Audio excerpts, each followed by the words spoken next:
Hi, everybody. It's Kristina Dennis, Transformational Self-Empowerment Master. I think I lost my hair tie.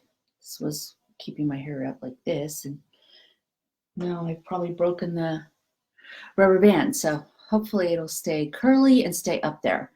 I wanted to come in and talk a little bit about, put this little thing down here, little alien that's popping up, talk a little bit about, rub that in, okay. You think I wouldn't look at a mirror, you think I would look at a mirror before I came in here. Okay, so I'll talk a little bit about striking that balance between allowing yourself to have feelings and remaining grateful. And I have kind of an instance this morning that is humbling to share, but really I think speaks to exactly what I'm talking about. Now, I just had my son with me for a couple weeks, and he was with his dad several of those days. I think I shared last week that, or beginning of this week, I don't remember, that I needed to have him come get him a day early, and what that felt like. And okay, I'm really having ADD moments. So I was sitting here trying to figure out exactly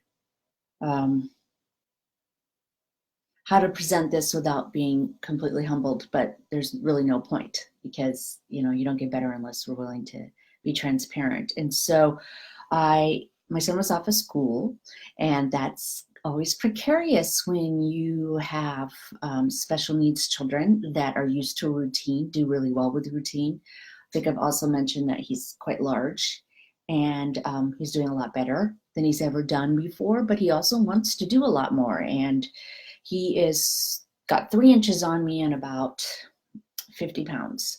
And so he can certainly ignore my requests at any moment. So this morning was his day to go back to school, and I was super excited. I'm not going to lie. I wanted to have my time back. I wanted to take a shower. I wanted to clean the house and have it stay clean for a few hours.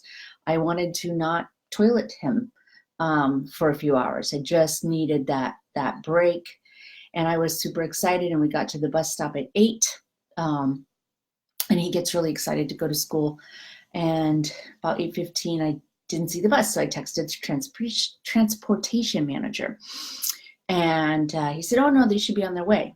I waited another 15 minutes, and by now, anybody who is familiar with Billy knows that waiting 30 minutes in a car is pretty tough.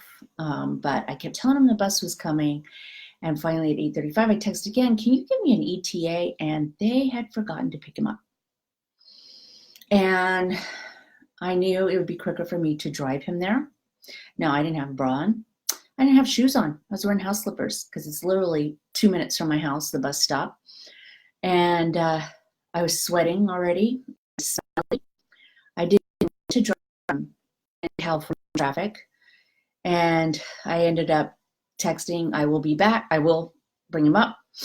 I was frustrated, and that's what I responded. "I'm frustrated. This is frustrating," I think is what I said. "It's really hard for Billy to understand why he hasn't been picked up." But truthfully, it's really hard for me to understand how he cannot be picked up, because I felt like I had just enough bandwidth to make it to that 8:15 mark. And every minute past that was hurting me. And so as I got on the freeway and I punched in the address, not because I don't know how to get there, because I want to know how long it would take me, and it said 45 minutes, I knew by the time I got there and got home, it would have been 2 hours past the time that I thought I was going to have a break. And I started to cry. And I feel silly sharing that now, but the truth of the matter is I had had enough. I was cooked by then, and I had an expectation, and it didn't go my way. And I wanted to get into gratitude without the idea of shaming myself, because feelings like that, sadness or unresolved feelings, feelings that just, it just happens. The feelings, nobody's really super responsible. There's really no point in being angry past, just the inconvenience. There's really no point in assigning blame I know that I won't feel any better by being shitty on the text to the transportation manager. He's been going to this school for over a year and a half, and they don't make many mistakes. But I just didn't have it in me to not have it sting. And that's the best way to explain it. It stung. And I liken this to like if you touched a hot stove and you went, ow, nobody's to blame. It was an accident. You didn't put your hand on that purposely. The stove didn't leap out to get you. It just happened. But the injury still is there. And, I don't leave my hand on the stove anymore. I don't grab hot pans and blame other people. I let go as quickly as possible. But I do need to soothe that. And so I was kind to myself. I put on a podcast to get to the school so that I could try to calm down, because this person's voice is calming. And when he got there, and the transportation manager said, I'm sorry, I'm truly sorry. I could be gracious and say, it happens and it's okay. Just make sure he gets home. I got home 2 hours after I expected to be, into my own free time and my house clean and my exercise done and my hair washed and blow dried, not curly. And it just didn't happen.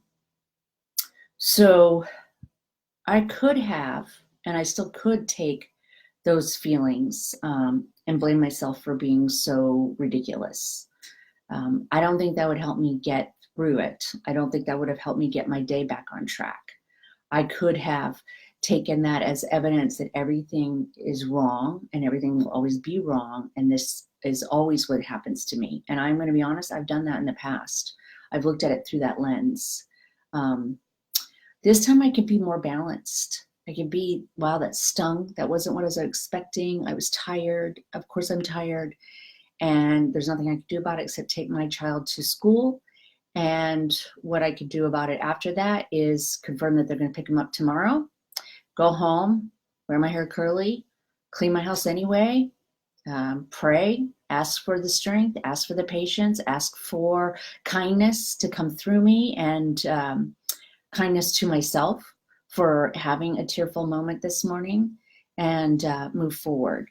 And that's just a little thing, but I can assure you that I could stack up all those little things, especially with a special needs kid, and think of all the reasons why life is hard.